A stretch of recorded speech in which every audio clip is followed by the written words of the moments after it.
عارف ايه اللي ممكن يقتلك وانت لسه بتتنفس؟ ولا المرض ولا الحوادث ولا الفقر، ولكن اللي بيموت بجد هو الصمت اللي بياكل في جدران روحك وانت وسط الناس. انت عارف الاحساس اللي بيجيلك الساعه 3 الفجر وانت باصص للسقف وحاسس انك لو صرخت باعلى صوت محدش هيسمعك، وده مش لان هم بعيد، لا، لانهم مش شايفينك اصلا. انت مدرك ان في ناس قاعده جنبك دلوقتي بيتنفسوا نفس الهواء اللي انت بتتنفسه وبياكلوا معاك في نفس الطبق اللي انت بتاكل منه، ولكن بينك وبينهم سنين ضوئيه من العزله. الوحده مش انك تكون لوحدك في اوضه ضلمه، ولكن الوحده الحقيقيه هي انك تكون نسخه باته في وسط زحمه كدابه بتضحك بوشك وقلبك ميت من البرد. والعلم بيقول ان الاحساس ده بيقطع في خلايا مخك حرفيا، كانك بتشرب سم كل يوم بالراحه وانت بس فاكر ان هم مجرد شويه زهق. النهارده انا مش جاي اطبطب عليك ولا اقول لك معلش، انا جاي اواجهك بالوحش اللي انت بتهرب منه باستوريهات في التيك توك والواتساب والانستجرام والحاجات دي. احنا هنفتح الصندوق الاسود بتاع العزله النهارده، وهقول لك ليه انت محبوس جوه نفسك وازاي تكسر القضبان دي قبل ما السكوت ده يموتك حرفيا. لو خايف من المواجهه اهرب دلوقتي، ولو قلبك ميت كمل معايا. انت عارف ايه اللي بيحصل لقلبك لما بيحس ان هو منبوذ؟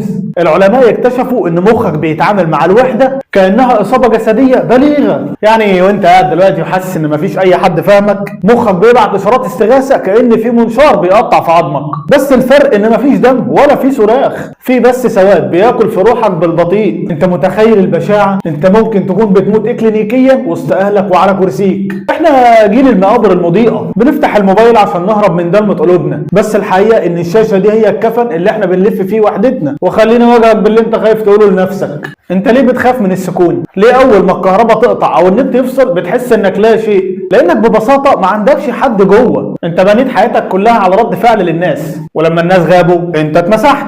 الوحده مش انك تكون لوحدك، ولكن الوحده انك تكتشف ان انت فاضي من جوه، انك تبقى مجرد صدى لاصوات تانية، واول ما الاصوات دي سكتت انت مت. انت عارف ان الوحده بتدمر الدي ان ايه بتاعك، بتخلي جسمك يفرز سموم يعجزك قبل اوانك ب20 سنه. واحنا هنا طبعا مش بنتكلم عن شويه زهق ولا مود وحش ولا الجو ده، احنا بنتكلم عن سرطان اجتماعي بينتشر في جيل كامل. بتحولنا الالات بتتنفس وبتاكل وبتشرب وبتشير بوستات حزينه هنا شويه هنا شويه، وفي الحقيقه جثث ماشيه على الارض.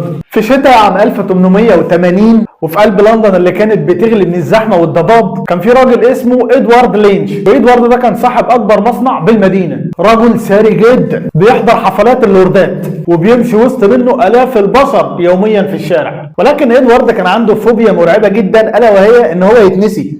ايوه صدقني خايف لا يتنسي. فكان بيعمل حاجه غريبه جدا، كان كل يوم بيشتري صفحه جديده في الجريده بتاعته ويكتب فيها اسمه بخط عريض واضح وينشر صورته عشان يضمن ان كل الناس تشوفه الصبح. وفي ليله غرقه من الضباب ادوارد قرر ان هو يعمل تجربه مجنونه. لبس لبس شحات بسيط ودهن وشه بالهباب ووقف في اكتر حته زحمه في لندن، وبدا ان هو يقع على الارض ويمثل ان هو بيتوجع وان هو بيموت وبيصرخ من شده الالم. ساعات مرت والاف الارجل عدت من فوق، واللوردات اللي كان بيعزمهم على عشاء فاخر داسوا على طرف لبسه وهم بيتكلموا عن ادوارد لينش اللي صوره ماليه كل الجرايد في كل يوم الصبح، ومحدش وقف له ولا حد بص في عينه ولا حد قال له حتى انت مين. وادوارد رجع بيته في ليلتها، ولع النار في المطبعه بتاعته كلها واتحبس في اوضته لحد ما مات فعلا بعد اسبوع. لما دخلوا ان هم يفتشوا في اوراقه ما لقوش غير جمله واحده بس مكتوبه بدم حزين. الجمله كانت: نحن نعيش في عصر يقدس الصور ويدفن الارواح وهي حيه. لندن زحمه جدا يا الله، لدرجه ان لا يوجد مكان لقلبي فيها. ودي كانت اخر رساله يتركها ادوارد لينش.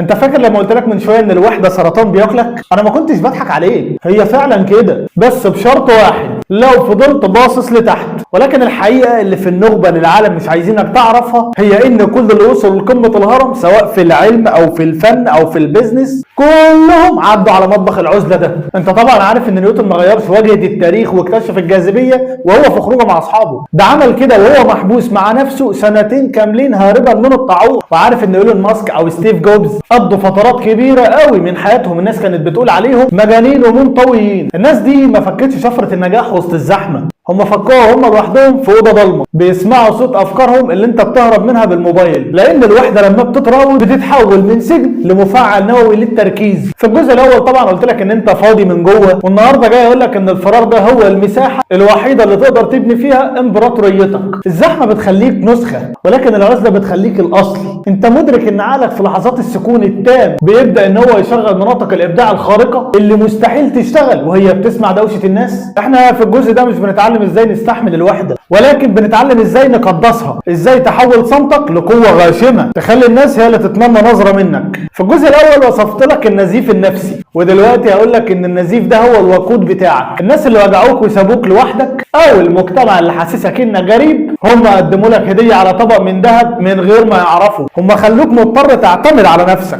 والمضطر دايما هو اللي بيصنع المعجزات. بس خلي بالك الخيط رفيع جدا، ولو استسلمت للوجع هتموت زي ما قلت لك في الاول. ولكن لو فهمت اللعبه هتبقى انت الوحيد اللي صاحي في عالم كله نايم. انت عارف ايه هي اخطر مرحله في التحول ده؟ هي اللحظه اللي هتبطل تدور فيها على ونس براك وتبدا تلاقي الجيش اللي مستخبي جواك. التحول ده محتاج تكتيكات معينه، محتاج خطه حرب عشان تقلب الطاوله على اللي استصغروك. احنا دلوقتي ربطنا الوجع بالقدر والنزيف بالقوه، بس السؤال اللي بجد ازاي نبدا؟ ايه هي الخطوات السريه اللي تخليك تقعد لوحدك شهر وتطلع منه بمليون جنيه، او بفكره تغير العالم، او بجسم رياضي مرعب وانت ما عندكش غير نفسك؟ دلوقتي وقت الكلام خلص ووقت الصناعه بدا. احنا عرفنا ان الوحده ممكن تقتلك في الجزء الاول، وعرفنا ان هي ممكن تبنيك في الجزء الثاني، وسمعنا قصه ادوارد. ولكن السؤال بقى ازاي نروض الوحش ده؟ ازاي تخلي الساعات اللي بتقضيها لوحدك هي اكتر ساعات مريحه في يومك؟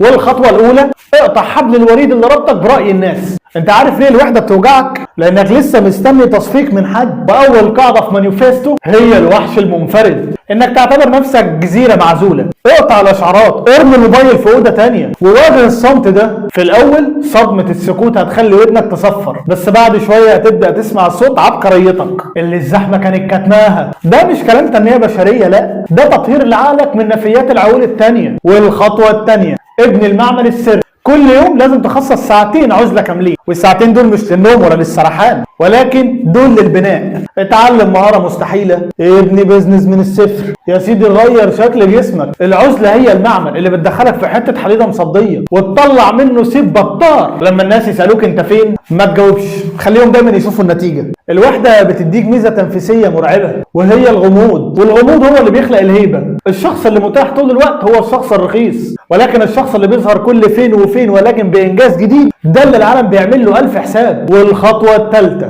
المصالحه مع الظلام. في الجزء الاول قلت لك ان انت بتهرب من نفسك لان انت فاضي، ودلوقتي بقول لك املى الفراغ ده بالمعرفه. اقرا الكتاب اللي الناس بتخاف تفتحه، ادرس فلسفه، افهم كيمياء جسمك، حول وحدتك لجامعه خاصه انت فيها العميد وانت فيها الطالب. لما تقعد مع نفسك وتلاقي ان انت مكفي نفسك وانك مش محتاج حد يطبطب عليك ولا يقول لك برافو، هنا بس انت بقيت حر. والحريه هي اغلى عمله في الكوكب ده. انت فاكر السؤال اللي بدانا بيه الحلقه؟ عارف ايه اللي ممكن يقتلك وانت بتتنفس؟ والاجابه كانت الوحده. ولكن دلوقتي احنا طبعا غيرنا الاجابه. اللي كان بيقتلك زمان هو اللي هيخليك حي بجد النهارده. والوجع اللي كنت حاسس بيه الساعه 3 الفجر حوله لعرق في الجيم، او سهره يا سيدي قدام الكود، او شويه تركيز في ورقه وقلم. واظن انت فاهم انا اقصد ايه. انت مش لوحدك لانك فاشل، انت لوحدك لانك مختلف. والاسود بتمشي لوحدها ولكن الخرفان بتمشي ورا القطيع. اختار انت عايز تكون مين، الضحيه اللي بتمد البطيء وسط الزحمه، ولا الوحش اللي بيبني امبراطوريته في صمت العزله؟ الطريق قدامك والباب مفتوح،